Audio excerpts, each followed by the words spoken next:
Hallo und herzlich willkommen bei der Autotester.de, eurem Autotester des Vertrauens. Wir sind heute in Hamburg, aber darum geht es eigentlich nur am Rande, denn um was es geht, ist der neue Audi A1 Citycarver. Ja, und die Ingolstädter nennen dieses Auto einen jungen, urbanen Typ, genauso wie mich. Stimmt gar nicht, denn ich komme aus dem Schwarzwald, bin eher so der Volksrocker. Ob ich ein Hipster bin, weiß ich auch nicht. Das müsst ihr entscheiden. Ja, wie steht er hier? Hier steht er in der Edition One. Das ist wichtig. Er steht als 30 TFSI Dreizylinder mit 116 PS hier. Pfeilgrau ist die Farbe. Manhattan-Grau hat das Dach hier. Wir haben die 6-Gang-Handschaltung hier drin. Ja, und was werden wir heute zusammen mit diesem um 4 cm hochgebockten A1 machen? Genau, ich werde euch erklären, warum dieses Auto eben nicht nur 4 cm hochgebockt ist, was es noch ausmacht hier, diesen kleinen Wagen, Crossover oder wie auch immer man nennen will. Ja, das werden wir also machen. Wir werden drumherum gehen, wir werden uns reinsetzen, ich werde die Ausstattungslinien mit euch besprechen, wir werden die Motoren besprechen, wir werden hier zusammen in Hamburg ein bisschen rumfahren. Wir werden das Auto natürlich in seinem Wettbewerbsumfeld einordnen, preislich zum Marktstart hin, eben alles machen, was aus meiner Sicht ja und hoffentlich auch eurer zu diesem Auto dazugehört. Ihr findet uns übrigens auf Instagram, Facebook, YouTube. Abonniert am besten alles, dann geht es jetzt auch los mit mir. Ich bin der Jan, Hallöchen, und dem Audi A1 Citycarver. Viel Spaß beim Review. Ja, ich stehe im Profil von unserem Audi A1 Citycarver und das ist für mich die Gelegenheit, euch zu erklären, wo kommt der hochgebockte A1 her, wo will der Ingolstädter hin und wie kann man den A1 Citycarver in seinem Wettbewerbsumfeld einordnen. Ja, und erstmal ist es ganz interessant, denn dieses Auto steht genauso wie der neue Audi A1, den findet ihr bei uns auf dem Kanal, auf dem modularen Querbaukasten MQB A0. Das ist im Volkswagen-Konzern der Baukasten, auf dem alle kleinen Wagen bzw. kleinen SUVs aufbauen mit quer verbautem Motor vorne und das ist wirklich eine ganze Menge. Skoda hat es getan mit den Scout-Modellen, ja, VW hat es getan mit den Cross-Modellen und Audi eigentlich mit den Allroad-Modellen. Jetzt heißt dieses Auto hier Citycarver, ist bei den Audi-Fans ein bisschen ungewohnt. Woran liegt das? Ja, diese Plattform hier, die hat zwei Nachteile. Der erste ist, wir haben nicht die Möglichkeit für einen Allradantrieb, deshalb gibt es beim A1 auch kein S1 mehr, weil der einen Allradantrieb braucht, beziehungsweise immer hatte, und es gibt nicht die Möglichkeit zur Elektrifizierung, macht aber gar nichts. Was macht jetzt unser Modell aus? Es ist 4 cm hochgebockt, hat eine robustere Optik, ist natürlich wieder lifestyleig, deshalb sind wir auch hier in Hamburg. Ja, und wenn man sich dann mal anschaut, was Audi inzwischen für SUVs auf dem Markt hat, ist es krass. Wir haben den 10 cm längeren Q2, der hier ist 4,4 Meter lang. Wir haben den Q3, den Q3 Sportback, den Q5. Es wird vielleicht ein Q5 Sportback kommen. Wir haben den Q7, den Q8, also wirklich eine ganze Menge. Und die Wettbewerber hier bei dem A1 Citycarver, die sind mannigfaltig. Warum? Ja, wir haben den Skoda Kamiq, wir haben den Seat Arona, wir haben den VW T-Cross, wir haben den Mazda CX-30, wir haben den Ford Fiesta Active. Also ihr seht, jeder Hersteller bietet hier drin was an. Warum? Nicht, weil sie verrückt sind, sondern weil die Kunden drauf stehen. Jetzt steht dieses Auto hier in der Edition One da. Ich kann euch optisch also sehr viel zeigen. Was wir jetzt mal machen wollen, was machen wir? Ich zeige euch dieses Auto und erkläre euch die Besonderheiten im Design. Ja, sprechen wir über die Optik von unserem Citycarver. Und erstmal, das ist ein typischer Kleinwagen-Crossover. Was macht diese Modelle aus? Genau, die haben ein bisschen anderen Front- und Heckstoßfänger mit Unterfahrschutz, haben Beplankung um die Rathäuser, Schweller und sind ein bisschen hochgebockt. Ich bin jetzt dafür da, euch das Design hier genau zu erklären von unserem A1 Citycarver. Und erstmal, er steht hier da in der Edition One. Das ist sehr cool, denn an der kann ich euch optisch wirklich alles erklären, was dieses Auto ausmacht. Dann ist das hier Pfeilgrau, die Farbe. Und wir haben hier zusätzlich Manhattan-Grau Metallic als Dach-Kontrastfarbe. Was interessant ist. Optikpaket Schwarz ist hier inbegriffen übrigens, was auch sehr interessant ist bei diesem Modell. Ja, und jetzt fangen wir mal an. Was macht dieses Auto aus? Es steht 4 cm höher natürlich zum einen. Und was macht Audi aus? Genau genau hier die LED-Scheinwerfer. Das sind die Voll-LED-Scheinwerfer, die optionalen, die erinnern mich sehr an die vom A1, was aber auch schön ist, sind schöne Scheinwerfer. 3 Elemente hier im Tagfahrlicht sind abgedunkelt in der Edition One. Wir haben hier auch die Ringe drin, was sehr schön ist. Was unterscheidet den A1 Citycarver vom A1 auch noch? Genau, wir haben hier 2 Schlitze. Das ist eine Reminiszenz an den Urquattro. Der A1 hat 3 Schlitze. So, und jetzt beuge ich mich ein bisschen runter. Ihr seht es hier in der Edition One ist dieser Unterfahrschutz glänzend in so einem glänzenden Silber oder Chrom. Den Kühlergrill und der erinnert schon sehr stark an die Q-Modelle, weil er ist achteckig, er ist sehr dreidimensional ausgeformt und wenn wir ehrlich sind, ist es hier ja auch ein SUV, ein kleines zumindest. So, und dann haben wir hier den Unterfahrschutz, hier ist alles schwarz, Schwarzpaket, der Grill ist glänzend schwarz und dann haben wir hier noch die Ringe, die Typbezeichnung vorne, genau wie hinten ist auch schwarz. Bei den Leuchten hier haben wir den schönen durchwischenden Blinker, was auch wichtig ist. Insgesamt gibt es 9 Lackfarben hier drauf, was cool ist. Aber jetzt gehen wir mal ein bisschen ins Profil, da kann ich euch nämlich noch eine Menge mehr erzählen. Und erstmal zum Höhenzuwachs bei unserem Modell hier. Das ist interessant, denn das Fahrwerk hat eine Trimmlage, die 3,5 cm höher ist als die vom A1. Trotzdem habe ich erzählt, er ist 4 cm hoch. Das rührt von den Felgen, denn die Felgen hier beginnen nicht wie beim 1 bei 15 Zoll, sondern bei 16 Zoll. Passt ja auch besser zu einem SUV. Ja, und so kommen wir auf die 4 cm dann. Und bei den 18 Zoll Felgen, wie sie hier sind, die übrigens in der Edition One inbegriffen sind, haben wir sogar teilweise 5 cm mehr Höhe. So, Beplankung um die Rathäuser hier, Manhattan-Grau, Seitenschweller. Und bevor ich es vergesse, Edition One steht drauf hier. Diese Folierung ist natürlich auch in der Edition One drin. Zieht sich durch bis hinten. So, und dann haben wir hier Kontrastpaket 1. Bedeutet, die Spiegel sind auch in Manhattan-Grau. Und sehr schön, worauf ich bei diesem Auto hier nicht verzichten wollen würde, ist das Dach auch in Manhattan-Grau. Bekommt man aber auch in Mythos Schwarz, also ein Kontrastdach. Kostaufpreis lohnt sich aber, weil es dieses Auto leichter, noch urbaner, noch stylischer macht. Dann haben wir den S-Spoiler, Dachkantenspoiler hier oben drauf, was Schönes. So, und dann muss ich euch noch was erzählen. Ich habe es ja gesagt, das Auto gibt es nur mit Frontantrieb, ist nicht schlimm aus meiner Sicht. Und wir haben noch ein Dynamikpaket. Beim Dynamikpaket kommen die Bremssättel in Rot, wir haben adaptives Fahrwerk hier drin. Wir haben den Auspuff da hinten zum Beispiel auch noch, also eine Klappenauspuffanlage, was Schönes. Ja, und dann schaut euch das Auto an hier mit dieser breiten C-Säule, gefällt mir gut. Der Q2 ist übrigens 10 cm länger, hat optional dann auch noch Allradantrieb. Ja, und jetzt beschäftigen wir uns mal so ein bisschen mit dem Heck. Mir gefällt der Spoiler hier oben richtig gut, macht das Auto sportlich aus meiner Sicht. Ja, und wenn man dann hier mal schaut, die Rückleuchte übrigens auch mit durchwischenden Blinker, wenn man den dann anmacht, ist sehr schön. Hier steht es drauf A1, schwarze Ringe und hier Citycarver. An den Namen muss ich mich noch ein bisschen gewöhnen. Was macht es dann noch aus? Genau, hier unten der Unterfahrschutz, wieder Schwarzpaket. Eine richtig tolle Optik aus meiner Sicht. Aber dann fragt ihr mich natürlich immer so, wo sind die Auspuffe? Die sieht man nicht, finde ich konsequent. Entweder sind echte oder man sieht sie nicht und die Optik, ja, die spricht für sich. So, aber dann geht es euch natürlich immer so ein bisschen drum, wie viel Platz ist natürlich in so einem Auto. Kofferraum ist genauso groß wie beim A1. Manche hätten sich einen größeren gewünscht, aber das reicht auch. Es sind 335 Liter bei aufgestellter Rückbank. Hier ist meine Tasche drin, so ein bisschen zum Vergleich. Wir haben hier unten doppelten Ladeboden.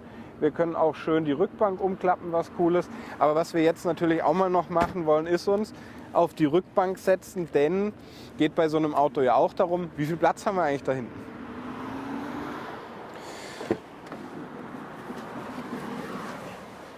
Ja, kommen wir zur Rückbank. Euch interessiert wahrscheinlich, wie ein Schnitzel habe ich hier hinten mehr Platz. Nee, aber wir haben gute Platzverhältnisse. Schaut es euch an, ich bin 1,88 Meter groß und trotz Mütze stehe ich nicht an der Decke an. Ich habe hier hinten auch noch Kopfstützen, wo ich bequem meinen Kopf auflehnen kann. Was allerdings der Vorteil beim Citycar im Vergleich zum A1 ist, ich sitze wesentlich höher gefühlt, kann besser rausschauen und es gibt mir nicht nur ein Gefühl von größerer Sicherheit, sondern eben auch von größerer Übersicht über die Straße. Ich habe hier jetzt keine Armlehne zum Auflehnen, was schade ist, aber es ist natürlich ein Audi, also schön Leder, Stoffbezug, tolle Kontrastnaht. Ich habe hier hinten jetzt auch keinen USB-Stecker und ich kann nicht die Rückbank in der Länge verstellen. Dafür kann ich sie im Verhältnis 40-20 umklappen. Kann auch nicht die Neigung von der Rückbank verstellen. Aber das ist halt die Plattform vom A1, muss man wissen. Ja, und was euch jetzt natürlich noch interessiert, wo kann ich noch Sachen unterbringen? Hier in den Sitzen da vorne. Ich habe auch noch kleine Ablageflächen in den Türen. Klar, habe hier hinten Hartplastik, das ist aber in dem Segment ganz normal. Schön dunklen Himmel hier drin, was Schönes. Auch einen schön dreidimensionalen Türgriff hier. Ja, aber was wir jetzt natürlich machen wollen, ist nach vorne springen und uns anschauen, was das Auto vorne zu bieten hat. Kommen wir zum Innenraum, dem Interior von unserem Audi A1 Citycar. Und manche von euch wird es enttäuschen, denn ihr werdet feststellen, der unterscheidet sich gar nicht so sehr vom A1. Stimmt, macht aber nichts, denn mir gefällt der Innenraum vom A1 ausgesprochen gut.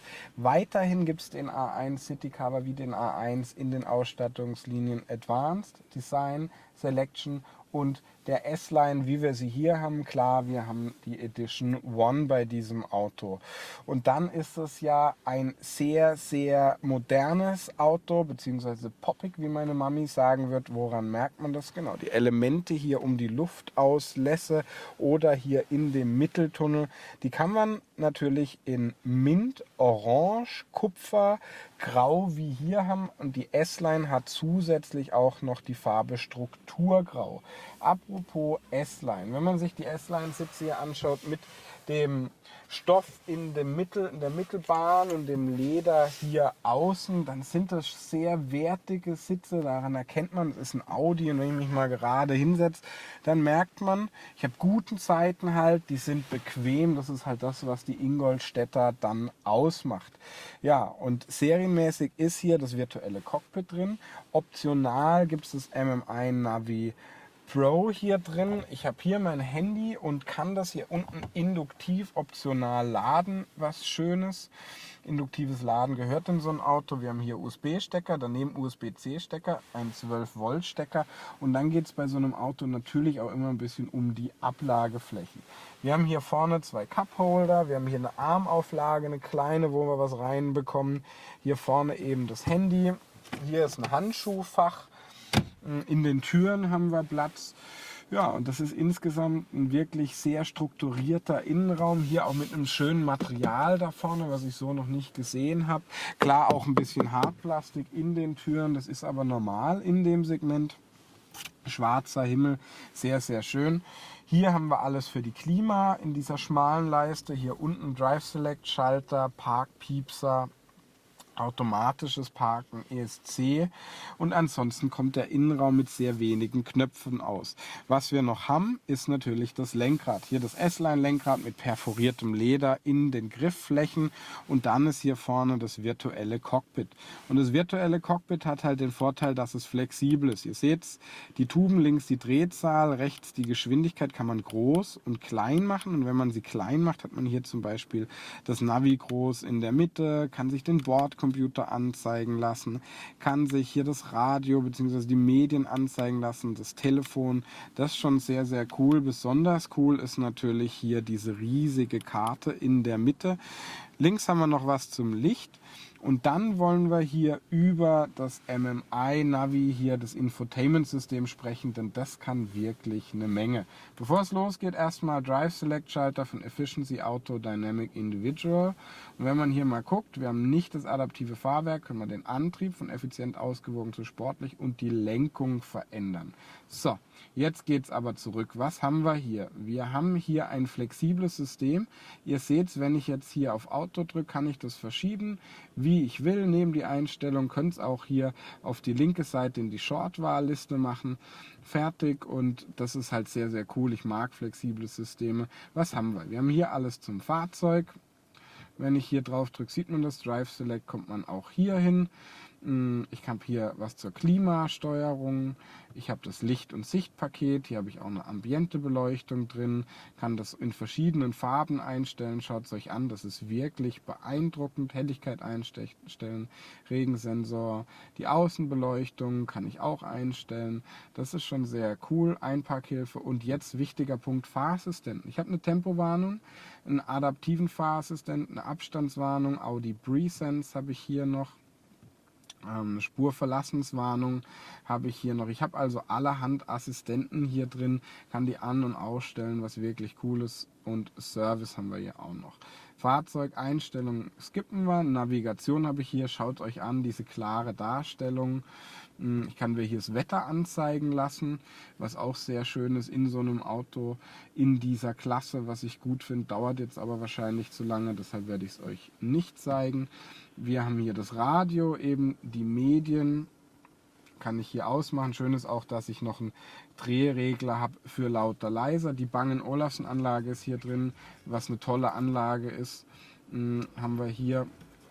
Ja, dann habe ich hier das Telefon, was ich verbinden kann mit Apple CarPlay, Android Auto oder hier induktiv laden. Komme hier wieder zurück, kann mir Apps runterladen auf dieses System, was auch schön ist. Habe eigene Nutzerprofile hier für die ganze Familie dann. Shortcuts hier, die ich nochmal extra einstellen kann. Kann mir von diesem System News vorlesen lassen, was halt wirklich auch cool ist. Hier habe ich dann die Sitzheizung zum Beispiel. Und was ich euch unbedingt noch zeigen muss, ist, wenn ich den Motor anmache, und das ist halt eben auch was Audi auszeichnet, und den Rückwärtsgang reinmache, dann sieht man hier halt schön, schaut euch dieses klare Bild an mit den Linien, wie sie sich verändern. Das macht halt eben Audi aus. Das ist nicht wie bei anderen Herstellern so eine 2-Pixel-Kamera, sondern eine wirklich gute. So, und jetzt fasse ich einfach mal für euch zusammen. Wir haben hier drin einen gut verarbeiteten, modernen, konnektiven, wertigen, coolen Innenraum. Passt perfekt zum Auto. Was wir jetzt machen wollen, ist rausgehen und uns mit den Antrieben beschäftigen.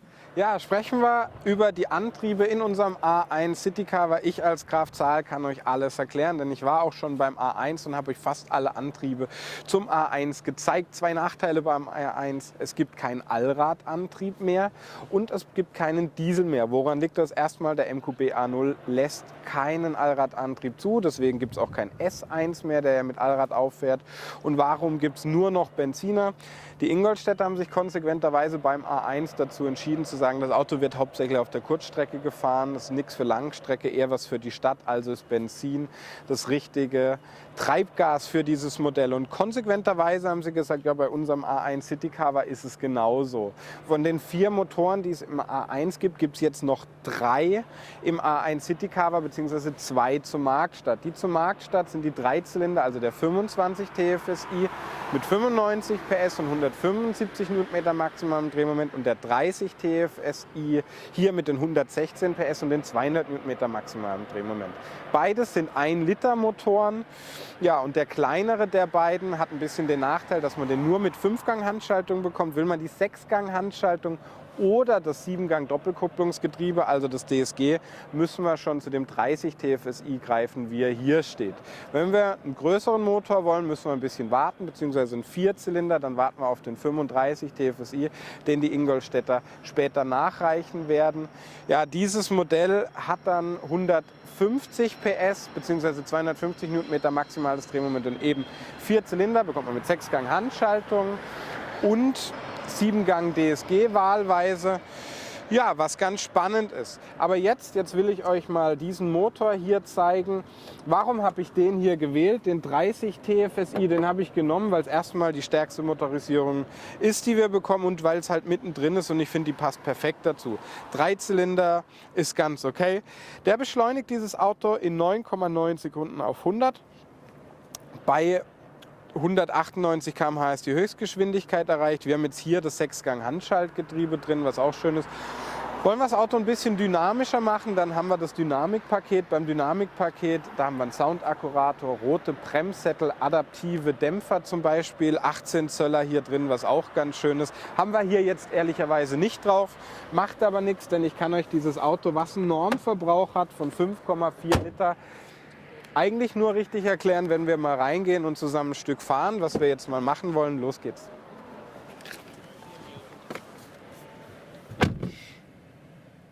Ja, kommen wir zu meiner Lieblingssequenz in den Reviews, nämlich dem Fahren. Hier ist der Schlüssel. Standesgemäß zeige ich euch den immer. So sieht er aus, ein Audi A1 Citycar Schlüssel. Was haben wir hier für ein Auto? Wir haben die Edition One, wir haben den 30 TFSI mit 116 PS. Das ist ein 3-Zylinder-Motor, 1 Liter Frontgetrieben. Ich habe euch gesagt, Allradantrieb gibt es in dem Auto nicht. Natürlich ein Benziner, denn Diesel gibt es hier drin auch nicht. Ja, das Auto hat 200 Newtonmeter maximales Drehmoment. Wir haben hier die 6-Gang-Handschaltung. Und jetzt würde ich sagen, machen wir ihn an dem Start-Stopp-Knopf hier einfach mal an. So geht er an, erster Gang rein und jetzt fahren wir erstmal los. Und was wir direkt merken ist, nicht nur, dass wir bequem hier einsteigen können, sondern dass wir auch hier vor allem in der Stadt halt durch die höhere Sitzposition eine bessere Rundumsicht haben. Wir sehen besser auf die Straße und irgendwie, obwohl das Auto ja keine anderen Ausmaße hat, fühlen wir uns hier drin sicherer. Ja, im Vergleich zum A1. Und was wir noch merken ist hier, die 6-Gang-Handschaltung, die funktioniert ausgesprochen gut. Die ist knackig, die findet die Gänge einfach. Ja, und wenn ich dann dieses Auto hier fahre, dann merke ich direkt, was Lenkung angeht, klar, ist ein Audi, ne? Denn das ist dann doch relativ dynamisch. Und wenn mir niemand gesagt hätte, dass das jetzt ein A1 Citycar ist, ich hätte es vom Fahrverhalten nicht unbedingt gemerkt im Vergleich zum A1, denn der fühlt sich sehr dynamisch an. Was die Ingenieure hier hinbekommen von den Ingolstädtern ist inzwischen, wie bei den Wettbewerbern teilweise auch bei so einem hochgebockten Modell, was Dynamik angeht, wirklich beeindruckend hier drin. Und das ist für die Stadt dann schon wirklich solide. Wenn wir mehr Dynamik wollen im Auto, gibt es das Dynamikpaket, genau, dann haben wir auch 18 Zöller wie in der Edition One hier drin und hat ein adaptives Fahrwerk. Wir haben hier einen Drive Select Schalter, da können wir dann von Auto zu Dynamic, Efficiency zu Sport schalten. Hier drin haben wir jetzt keine adaptiven Dämpfer, deshalb verändert sich nur Antrieb und Lenkung, aber auch das ist wirklich spürbar. Und wenn ich hier jetzt mal Gas gebe, dann merkt man, 200 Newtonmeter sind beim Auto, was ein bisschen was über eine Tonne wiegt, schon wirklich eine Menge. So beschleunigt der dann in 9,9 Sekunden auf 100, was jetzt kein Bombenwert ist, aber das ist wirklich solide für die Stadt ausreichend, denn das Auto hängt wirklich schön am Gas. Ja, und dann ist natürlich die Frage bei so einem Auto auch, wie schnell wird er? Ist er für die Autobahn auch geeignet? Ich war drauf, ja, der wird 198 km/h schnell, was gut ist für die Autobahn. Der ist hier drin auch relativ leise gedämmt und natürlich durch die hohe Position auch sehr komfortabel. Was man dann immer ansprechen muss, ist der Verbrauch. 5,4 Liter sind angegeben von Audi und da ist es halt so, ich habe an die 6,5 Liter gebraucht, aber auch mal 7 Liter hier in der Stadt, ist klar, Stadtverkehr. Ich habe jetzt noch nicht lang genug gefahren hier, um zu sagen, wie ist denn der Verbrauch dann, wenn ich auch mal Landstraße und Autobahn bei moderaten Geschwindigkeiten drin habe, so viel zum Verbrauchen. Dann immer die Frage, hey Jan, ist jetzt der A1 richtig für mich oder der A1 Citycar? Da dieses Auto hier kaum sportliche Einbußen hat im Vergleich zum A1, spricht relativ wenig für den Citycar, denn wir haben auch einen höheren Komfort gefühlt hier drin.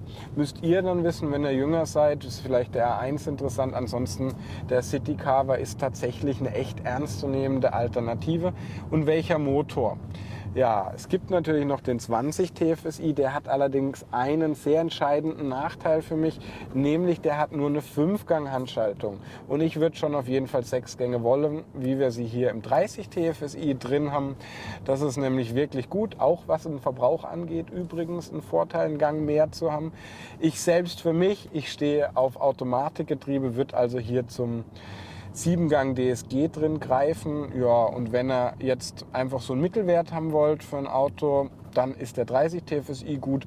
Wollt ihr halt so ein Auto, mit dem man einfach solide von A nach B kommt, ist der Einstiegsmotor gut. Wollt ihr ein bisschen mehr Spaß haben, solltet ihr vielleicht zum 35 TFSI greifen, dem sein Vorteil ist, er hat mehr Leistung und er hat auch 4 Zylinder. Assistenten haben wir hier drin wirklich genug. Die Schaltung ist okay. Wir brauchen also das DSG nicht unbedingt. Ich finde, es ist halt ein schönes Komfort-Feature. Ja, und da hat Audi halt hier was auf die Räder gestellt, was einen höheren Nutzwert hat als eine A1, was dynamisch ist, komfortabel gleichzeitig. Ja, und das ist dann halt das Beste aus verschiedenen Welten und macht einem dann langsam schon Angst, wie man das hinbekommen kann, so einen Spagat in einem Auto hinzubekommen. Aber ist dann natürlich auch immer ein Spagat. Aber ich komme schon zu viel zum Fazit. Was wir machen wollen, ist zurückfahren zum Hafen und ich zauber euch ein Fazit. Ja, kommen wir zu meinem Fazit vom Audi A1 Citycar. Weil ich bin nicht im Schwarzwald, sondern in Hamburg. Das hat einen Grund. Dieses Auto ist für die Stadt gedacht. Und ich bin nicht nur Volksrocker, sondern auch Journalist. Da ist der Spiegel sagen, was ist. Deshalb werde ich euch meine ungeteilte, ehrliche Meinung zu diesem Auto mitteilen. Man kann natürlich sagen, das ist ja eigentlich nur ein A1, der hochgebockt ist mit ein paar Anbauteilen außen, mit ein bisschen City-SUV-Optik. Und damit hat man völlig recht. Aber der Vorteil vom Auto ist, man hat einen bequemeren Einstieg, man sitzt höher, ein bisschen höheres Gefühl von Sicherheit, bessere Übersicht über die Straße. Und das ist dann das, was die Leute wollen. Und jetzt kann man natürlich sagen, das ist Quatsch, dieses Auto hat kein Diesel, hat keinen Allradantrieb. Was ist denn das für ein SUV? Stimmt alles. Aber dann kann man auch sagen, in meinem kurzen Studium habe ich ein bisschen was gelernt über Wirtschaft. Der Wurm, der muss nicht dem Angler schmecken, der isst sowieso keine Würmer, sondern den Fischen. Und die Fische sind in dem Fall hier die Kunden. Und die haben einfach Bock auf kleine Mini-SUVs. Warum? Sie sind halt perfekt für die Stadt. Wie gesagt, gute Übersicht, man findet Parkplätze und sie sehen halt auch irgendwie cool aus. Und das ist dann schon eine ganze Menge. Aber ihr wollt von mir natürlich auch immer wissen, ich liebe dieses Auto, es gefällt mir so sehr, wo bekomme ich es, ab wann? Ja, ihr bekommt dieses Auto ab Mitte November, werden die ersten zu den Händlern rollen. Es ist bestellbar schon seit August 2019. Und dann ist natürlich die Frage, was kostet dieses Premium-Kleinwagen, Crossover, SUV denn eigentlich? Ich kann gar nicht so viel sagen. Ich kann sagen, dass das Auto bei 22.100 € losgeht mit der 5-Gang-Handschaltung, mit dem kleinen Benziner 25 TFSI.